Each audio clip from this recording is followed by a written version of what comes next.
The iPhone 15 may ban Google Maps, Calendar, YouTube, and replace this with this.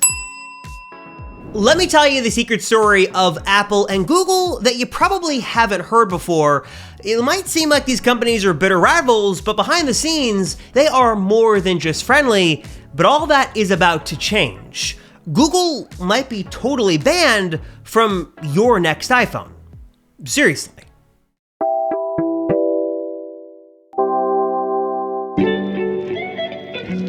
Before there was this, or this. They had bought an Android phone by mistake.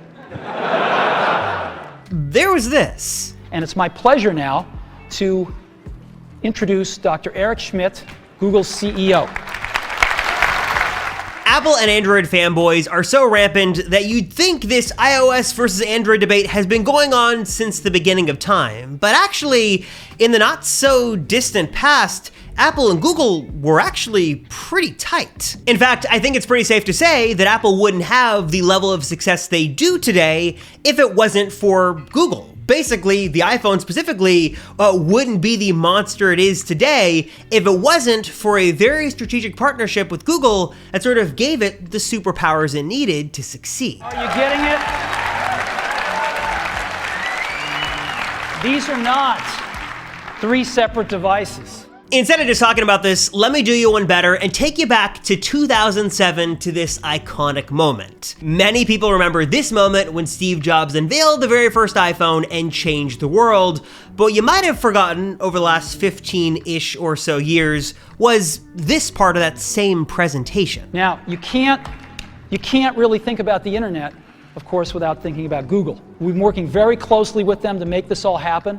We're thrilled with the results. The original iPhone was amazing in so many ways, but some of its best parts and best features were actually the native full-blown Google apps that came stock with the phone. Specifically, apps like Google Maps and YouTube were a huge part of early iPhone models. They came stock with those phones out of the box, and Apple and Google really worked closely together to make these truly innovative multi-touch experiences that consumers had never seen before. But the relationship went even deeper than that. It's reported that all the way back in 2005, Apple and Google worked together to make Google the search engine of choice for Safari on the Mac, but obviously just a little bit has changed over the last 15 years. Shortly after the iPhone was unveiled and released, we got a little OS called Android that made its way onto the scene, and basically ever since then, we've gotten the Apple versus Google or iOS versus Android debate that has captivated the tech world for years and years. It seems like these two companies are like bitter rivals, they're sworn enemies, but actually that's not the case. They still work together a lot behind the scenes in a very friendly way, but I'll come back to that more in just a moment. I think right now in 2023, iOS and Android are obviously closer in feature set and really a lot more similar than they've ever been before, but there are still three big reasons that Apple hates Google right now. The first is that they're simply still bitter that Google ripped off the early version of the iPhone and iOS to bring out Android, which they would consider to be a very janky, fragmented, and subpar mobile operating system. The second reason is that I think Apple thinks of themselves as being more morally right than Google, specifically with sort of the information that Google collects. The saying sort of goes that if you're not paying for a product, you are the product, and that's the case with Google. They offer a lot of awesome services. You got search, you got free maps, you got YouTube, stuff like that. But what Google is doing is collecting your information, selling that to advertisers, or basically targeting you with ads. That's sort of how Google's business model works. They're doing quite well for themselves, but Apple sees themselves as being better than that. And then the third reason, something I don't think Apple will ever publicly admit, is that they hate that Google is making so much money off of Apple users. Not only is a Google app in the Apple ecosystem sort of a hole in the walled garden, sort of an area of their products that they cannot control, but also just having Google apps and services on an iPhone means that Apple is missing out on that revenue. Google is making money when people subscribe to Google Photos or pay for YouTube Premium or just by using any single Google product, or Apple would like them to use their own app. They'd like them to use their own mapping software or Apple Music instead of YouTube Music, or maybe, sounds a little crazy, Apple Search instead of Google search. So it should come as no surprise that the two have sort of been in this silent war for years, and we've heard report after report, including a recent report from the folks over at Ars Technica,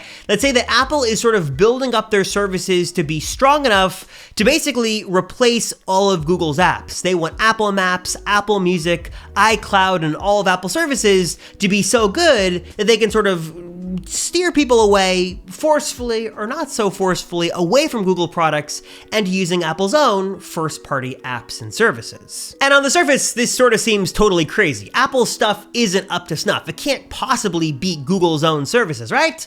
Well, actually, Apple has done a lot of work to their apps and services over the years, and it's not actually all that crazy to think about for a couple of big reasons. If you think about most of the major Google apps you use on iOS, Apple already has a pretty viable alternative. There's Apple Mail, Apple Music, Apple Photos, and Maps that are actually pretty good. Specifically, Apple Maps, which launched pretty horribly back in 2012, has been regarded by many these days to be pretty good, and in some ways, maybe even better than Google Maps. Obviously, you're never going to get a feature-for-feature comparison here. Google Maps can still do things that Apple Maps just can't do, but also think about the data you're giving up to use Google Maps that you aren't giving up for Apple Maps. There's definitely a privacy section here that many need to consider, and I think that's another thing that Apple is sort of thinking about, is the privacy angle on this. Would you be willing to have maybe a little bit of a less optimal experience if it meant not having to give up as much personal information? But of course, despite Apple's best efforts, there are some areas that they just simply cannot compete with. I mean, I don't think Apple's ever going to roll out a real YouTube competitor that can do what YouTube is doing with this amazing platform on their own. I just don't think that's going to happen. The same could also be said for Google Search, right? Google Search is so good that Apple couldn't ever compete, right? Well, actually, that one might not be such a crystal clear answer. The dirty secret that you might not know is that Google has been paying Apple an insane amount of money for years just for Google to remain the default search engine on all Apple devices. Some recent reports put this between $8 to $12 billion per year, with at least one analyst saying that back in maybe 2021, this could have been as high as $15 billion that Google paid to Apple for a single year just to make sure Google popped up as your search engine in Safari. And for a long time, this has been sort of a sweet deal for Apple because everyone sort of wins. Apple collects billions and billions of dollars for basically flipping one switch, and Google is paying money, but also getting access to hundreds of millions, if not billions of different Apple devices all around the world every single day. Seemed like a pretty sweet deal that actually might now be coming to an end fairly soon. For the past few years, there's been a slow but pretty steady stream of rumors suggesting that Apple is working on their own search engine, one that would focus on simplicity, privacy, and one that could ultimately replace Google on every single Apple product out there. We know Apple has made some acquisitions in this space. We know that they're really doubling down on privacy. Of course, it's yet to be seen when the timeline of this launch is going to be, or if it could ever be as good as Google could be. But if you think about it, it might not actually be all that crazy, especially as Apple really doubles down on privacy and safety and security and making sure you know what information you're giving up. I think for a lot of people, they'd rather have the privacy aspect of their search engine than it always being right 100% of the time. I could be totally wrong on this, probably not for everyone. I probably would still prefer Google. But if privacy was the forefront of the search engine, and it was at least 90% of the way there, maybe Apple could actually have a chance. And even if the search engine does or doesn't pan out, I think that Apple definitely is in a position these days that they could make the case that Apple users would be better off without Google apps and services on their phone, specifically again when it comes to privacy. Apple has doubled down on privacy so much over the past few years, and that they're really looking out for you and your safety and security, that maybe there's a case that could be made that some apps, Google included or not, collect so much of your personal information and data and so much of the snooping behind the scenes, they should not be allowed on Apple products, or at least they could be allowed, but in a very limited capacity. I'm not saying Apple is going to do this. We don't have any rumors to suggest this is going to happen, but there has been some talk, and analysts have speculated that with this sort of rise of maybe Apple working on their own search engine, and with the rise of privacy being a big feature for Apple products, that maybe Apple could use the guise of privacy to significantly reduce Google's powers on their products. And from Apple's perspective, this does sort of make sense. Not only could they lock people more into the Apple ecosystem, not only could they provide a more seamless experience inside of the Apple walled garden, but also this is undoubtedly an opportunity for Apple to make some serious money. We know that Apple is working on their own ads business. They have not been so quiet about this. We're seeing more paid search results in different Apple apps and services.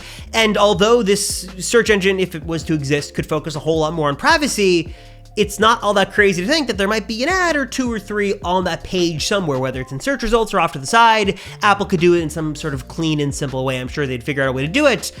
There's an opportunity here for Apple to make a whole lot of money and to really bolster their services division, something they're always trying to do, especially given the slumping hardware sales back at the end of last year. So I'm curious, what are your thoughts on this? Do you think that Apple should remove Google's apps and services on their phone?